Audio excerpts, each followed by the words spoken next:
So, yes, I know it's been a while since I've posted a long form video, but I told you guys I would be doing a series. So, here we go. Let's just boot up the old PC real quick.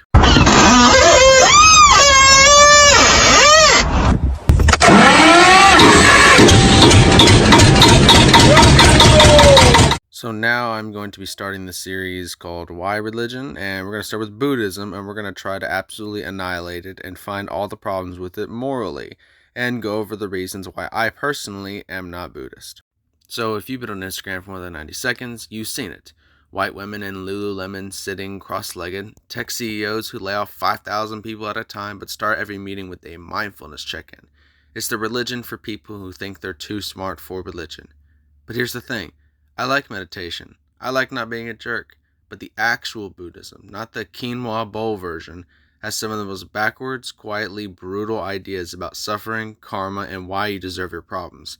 And no one talks about it because they're afraid of being not called woke enough. So today we're going to be rude.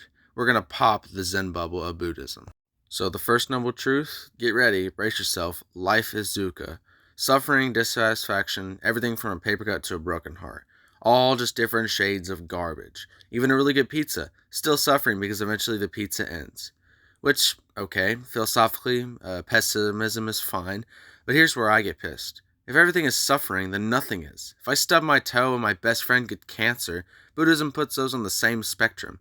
That's not wisdom, that's literally just moral flattening. And check out the implication.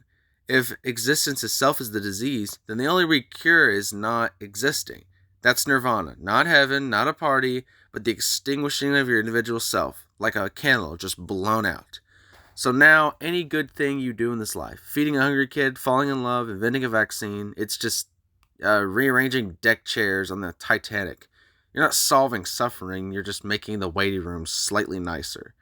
It's like Buddhism is a therapist who hears you say, I'm sad, and replies, have you tried ceasing to exist? No refunds. Alright, now let's talk about everyone's favorite spiritual buzzword, karma. You think it means what goes around comes around. Yeah, no. In Buddhist doctrine, it means you 100% deserve exactly what happens to you. Not metaphorically, but literally.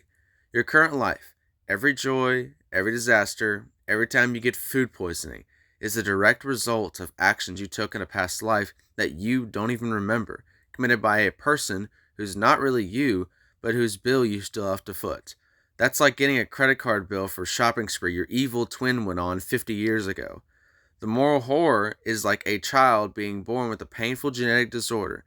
Buddhist orthodoxy says that kid did something shitty in his past life. Maybe they were mean. Maybe they stole a candy bar in 1642. Maybe they punched Socrates in the face when he was not talking. And what's a compassionate response? Sorry, kid, should have been better last time. That's not a religion. That's just a cosmic blame game, shifting the goalposts. Karma is like the original, I'm not saying you deserved it, but, no, you're exactly what you're saying. Look, historically, this has been used to justify everything from a caste system to why poor people are poor. Oh, they must have been greedy in the past life. Don't give them the charity, you'll interfere with their karmatic lesson. I'm not saying that every Buddhist is a jerk. Most are lovely that I've met, but the system gives you a perfect excuse to look at suffering and just, well, oh well. That's not enlightenment, that's literally just spiritual laziness. And here's the funniest part. The second noble truth says, craving causes suffering, so stop craving. But, you kind of have to crave enlightenment for that to happen. You have to want to follow the Eightfold Path. That's like saying, don't think about a polar bear, and then handing you a polar bear statue or calendar. Buddhism answers, oh, it's a raft you use to desire to the other shore. Then you drop that desire. Oh, yeah, very convenient. That's like a drug dealer saying, first hit is free, then you quit. Spoiler, most people don't quit. The real damage is this non-attachment stuff sounds noble until you apply it in real life. Your dog dies? Oh, don't get too attached or it's impermanent. Your spouse leaves you? Your suffering is your own craving. You get angry at an actual injustice, a boss stealing from you, a politician lying. Buddhism says that anger is the only problem to meditate away. So what happens? You'll become a doormat with good posture. The ideal Buddhist, if taken literally, is someone who watches their house burn down and says, ah, the impermanence of wood. Oh, I thought you thought Buddhists were all pacifists who never hurt anybody. Cute, let's time travel real quick. World War II, Japanese Zen masters, the guys who wrote books about sitting still, were blessing kamikaze pilots. Their logic? Death is just an illusion, killing is just releasing someone from their suffering and karma. And if you die for the Emperor, well, that's non-attachment to your own life. That's not Zen, that's just a death cult in a robe. Fast forward to modern Myanmar, Buddhist monks, actually ordained monks, led programs against the Rohingya Muslim minority, burning villages, murdering them, and then when asked about it, they just say, oh, well, they have bad karma. The universe is just balancing. The structural problem is Buddhism has no built on stopping evil mechanism. No 10 commandments that say, thou shalt not commit genocide. Its focus is so inward, when a Buddhist society turns fascist, the religion just shrugs and says, focus on your own mind. Christianity has the Inquisition, sure. Islam has extremists, sure. But at least they argue about it. Buddhism just, well, sits there. Quietism in the face of atrocity is not peace, it's just complicity. Look, meditation is great. Not screaming in traffic, great. Letting go of your ex's Instagram, also great.